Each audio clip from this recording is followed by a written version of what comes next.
আজকের এই ভিডিওতে আমরা শিখব বোঁদের লাড্ডু কি করে তৈরি করা হয়। তাহলে চলুন ভিডিওটা স্টার্ট করা যাক। বোঁদের লাড্ডু বানানোর জন্য আমি নিয়েছি 250 গ্রাম বেসন। এটাকে আমি অল্প অল্প জল দিয়ে ভালো করে 5 মিনিট ফেটিয়ে নেব।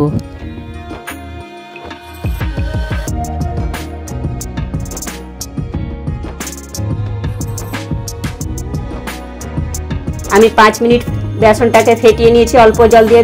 দেখুন এক একটা বুলবুলা টাইপের উঠছে। এরকম করে হয়ে গেলে আমরা বুঝবো যে বেসনটা ফেটা হয়ে গেছে। তারপরে আমরা আবার জল দেব।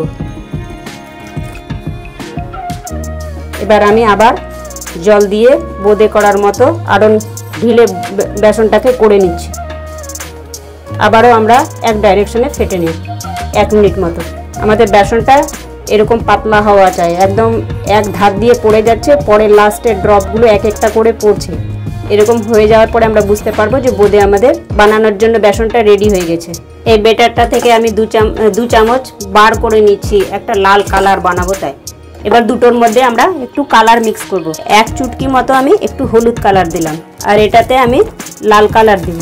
এবার এই দুটো কালারকে আমরা ফেটিয়ে আধ ঘন্টার জন্য রেখে দেব। যতক্ষণে আমাদের বোঁদের ব্যাটারটা ফুলছে ততক্ষণে আমি মগজ আর মৌরিকে ভেজে নেব।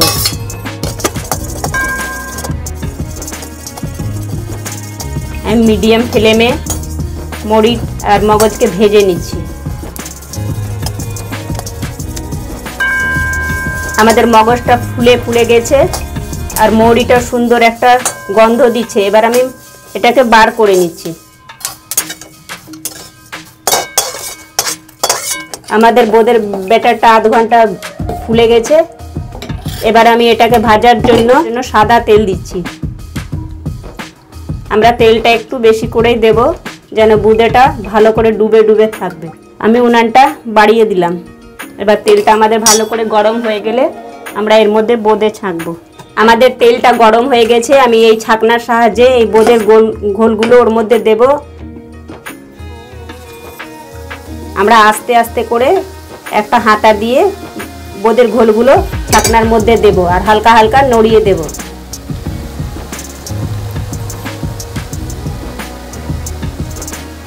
হাতাটাকে আমরা বারবার কেচে নেব, নাহলে বোঁদেটা আমাদের ভালো করে পড়বে না। ছাকনাটাকে দেখুন আমি পরিষ্কার করে নিয়েছি। এবার বোঁদেটাকে আমরা নাড়িয়ে দেব। আমাদের বোঁদেটাকে বেশি শক্ত করার দরকার নেই, কেননা আমরা এটা দিয়ে লাড্ডু তৈরি করব। বেশি শক্ত হলে লাড্ডু আবার ভালো তৈরি হবে না। আমরা বোঁদেটাকে বার করে নেব। আমি আবারও বোঁদের ছাকনাটাকে তেলের উপরে রাখলাম আর একটা হাতা দিয়ে বোঁদের গোলটাকে দিয়ে দিলাম।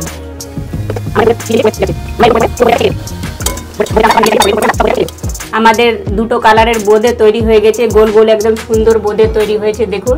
এবার আমি লাড্ডু তৈরি করার জন্য শিরা রেডি করে নিব। আর আমি 350 গ্রাম চিনি নিয়েছি। চিনিটা কড়াইয়ের মধ্যে দিয়ে দিলাম আর জল দেব এর মধ্যে 200 ml। এবার আমরা এটাকে নাড়িয়ে নাড়িয়ে একটা শিরা তৈরি করে নেব। আমরা চিনিটা গলে যাওয়া অবধি নাড়তেই থাকবো, না হলে তলায় লেগে যাবে। আমাদের শিরার চিনিটা গলে গেছে এবং শিরাটা ফুটতে লেগেছে। আমি 1-2 মিনিট ফুটিয়ে নেব, তারপরে এর মধ্যে বোঁদে ডালবো। আমাদের কোনো তারওয়ালা শিরা চাই না, এমনি চ্যাটচ্যাটা ভাব হালকা হলেই হলো। আমরা একবার দেখে নেব। এখন আমাদের চ্যাটচ্যাটা ভাব আসেনি, 1-2 মিনিট আমরা আরও ফুটিয়ে নেব। আমাদের 2 মিনিট ফুটানো হয়ে গেছে। এবার দেখুন আমাদের রসটা চ্যাটচ্যাটা ভাব হয়ে গেছে। এবার এর মধ্যে আমি দেব এলাচ গুঁড়ো, দিয়ে নাড়িয়ে নেব। এবার উনানটাকে কম করে আমি বোঁদেটা ঢেলে দেবো এর মধ্যে। রেড কালারের বোঁদেটাও আমি দিয়ে দেব। এবার আমি নাড়িয়ে দেব। আমি কম ফ্লেমে 1 থেকে 2 মিনিট চালিয়ে নেব, তারপরে গ্যাসের ফ্লেমটাকে বন্ধ করে দেব। এবার আমি গ্যাসের ফ্লেমটাকে বন্ধ করে দিলাম আর 10 মিনিটের জন্য এমনি ঢেকে রেখে দেবো আমরা, যেন বোঁদেটা ভালো করে রসটা চুষে নেবে। এবার আমি একটু খুলে দেখব রসে ভেজেছে কিনা। আমাদের বুঁদিয়াটা পুরো রস চুষে নিয়েছে। এবার আমরা এটাকে 10 মিনিটের জন্য ঠান্ডা করব। হালকা ঠান্ডা হয়ে যাওয়ার পরে আমরা এটাকে লাড্ডুর শেপ দেব। এর মধ্যে ততক্ষণে আমি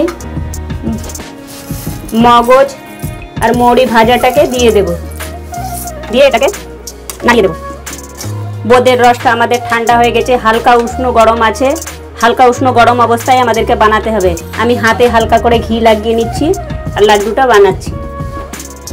আপনি আপনার সাইজ মতন বানাবেন। দেখুন কি সুন্দর একদম গোল হয়েছে। আমি এরকম করে করে হাতে ঘি লাগিয়ে লাগিয়ে সব লাড্ডুগুলো বেঁধে নেব। আজকে আমাদের বোঁদের লাড্ডু তৈরি হয়ে গেছে। আর এরকম আরও রেসিপি পেতে আপনারা আমাদের ভিডিওকে লাইক করুন, শেয়ার করুন, আমাদের চ্যানেলকে সাবস্ক্রাইব করুন। নমস্কার।